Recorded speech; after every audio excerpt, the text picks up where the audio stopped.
para montar um estado só? Seria uma federação por agregação. Países separados, estados independentes se juntam para montar um novo estado, um novo país. Isso é federação por agregação.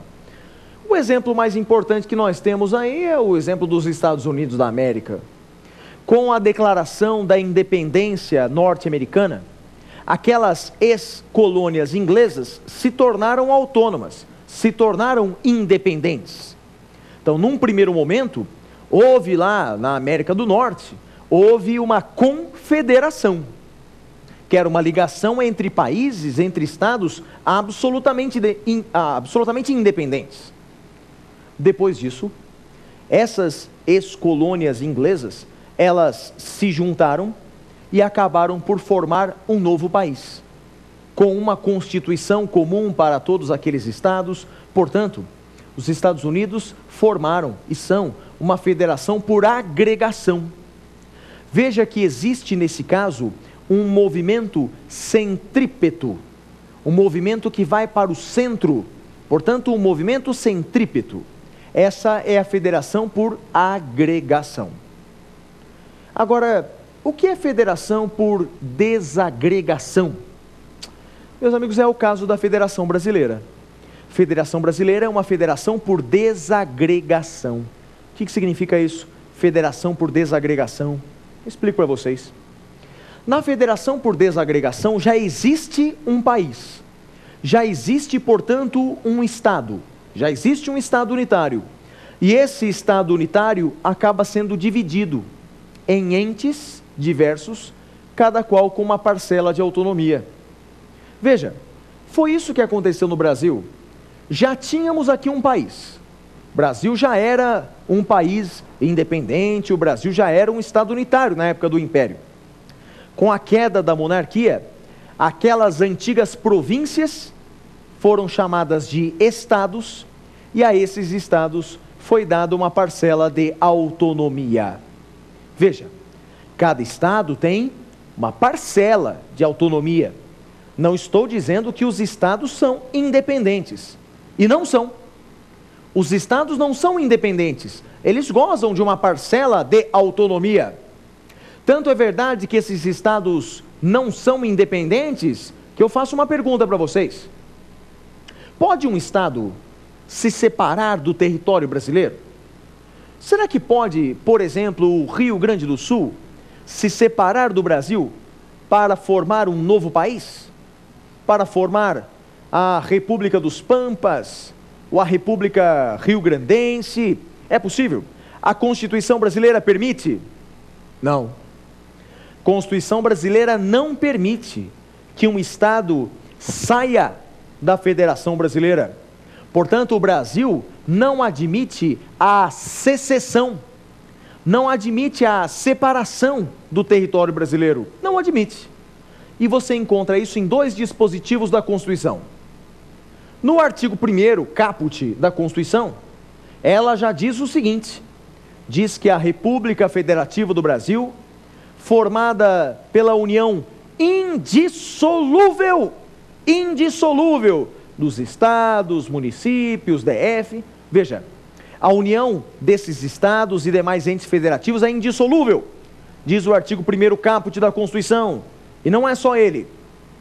O artigo 34 da Constituição Federal, na verdade os artigos 34, 35 e 36, falam sobre a intervenção. Falam sobre a intervenção federal. E aí, minha gente, a Constituição é muito clara.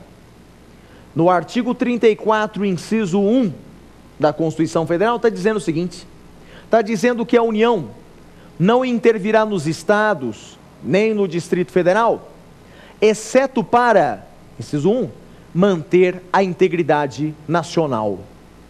Portanto, para se manter a integridade nacional, é possível que a União intervenha em algum estado. É possível nos termos do artigo 34, inciso 1. Portanto, se um estado tentar se separar do Brasil, tentar deixar o país, será punido com intervenção. Ou seja, será retirada desse estado aquela parcela de autonomia que ele possuía. Tudo bem, meus amigos? Portanto, já lhes disse que o Brasil é uma federação por desagregação, porque já tínhamos um país independente e esse país foi fracionado em estados relativamente autônomos, e vimos que essa autonomia não implica em independência. Os estados não são independentes, não podem se transformar aí, por exemplo, num novo país. Eles são relativamente autônomos. Quais são os nossos entes federativos? Quais são aí os entes que gozam dessa parcela de autonomia? Olha, você encontra os entes federativos lá no artigo 18 da Constituição Federal. No artigo 18, você encontra os entes federativos. São eles: a União. A União é um primeiro ente federativo. União que, na verdade, é um ente federativo que decorre da reunião dos outros estados, dos outros entes federativos. Então, veja, reunidos esses entes federativos, reunidos os estados-membros, aí nós damos ensejo à criação de um ente federativo que decorre dessa reunião. Estamos falando da União. Então, primeiro ente federativo, a União. Segundo ente federativo, os estados, claro, os estados membros.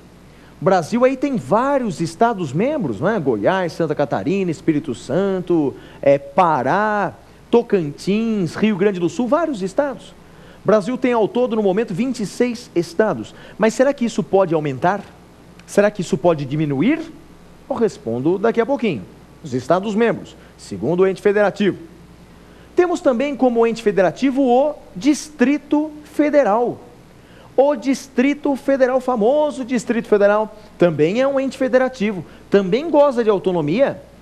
Autonomia para legislar, para fazer suas leis distritais, autonomia para administrar dentro dos limites constitucionais, e veja, até mesmo para fazer a sua lei maior, que no caso é a lei orgânica do Distrito Federal.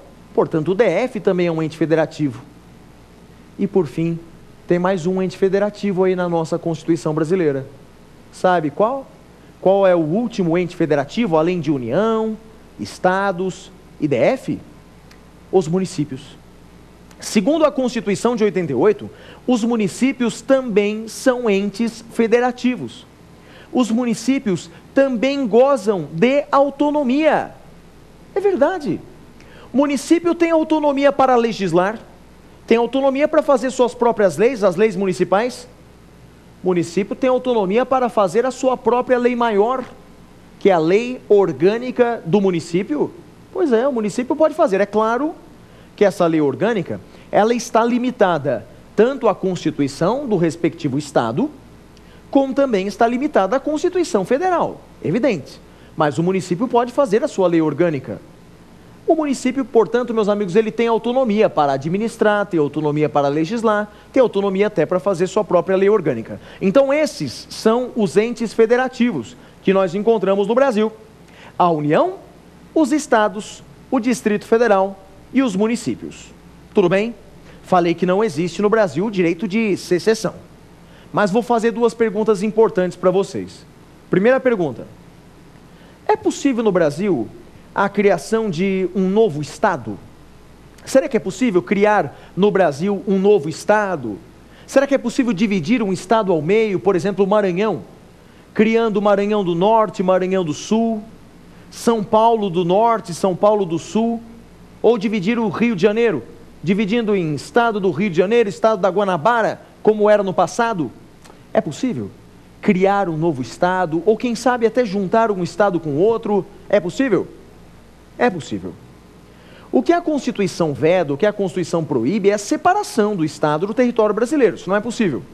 Mas agora, essa reorganização das unidades da federação, isso a Constituição permite. Permite lá no artigo 18 da Constituição Federal. Para criar um novo Estado no Brasil, o que é preciso, hein? O que é necessário para criar um novo Estado? Basicamente duas coisas. A Constituição aí prevê dois elementos, dois requisitos para que haja no Brasil a criação de um novo Estado, por exemplo. Primeiro requisito é o seguinte: tem que ter a aprovação da população diretamente interessada. Então, a aprovação da população diretamente interessada, através de plebiscito. Através de plebiscito.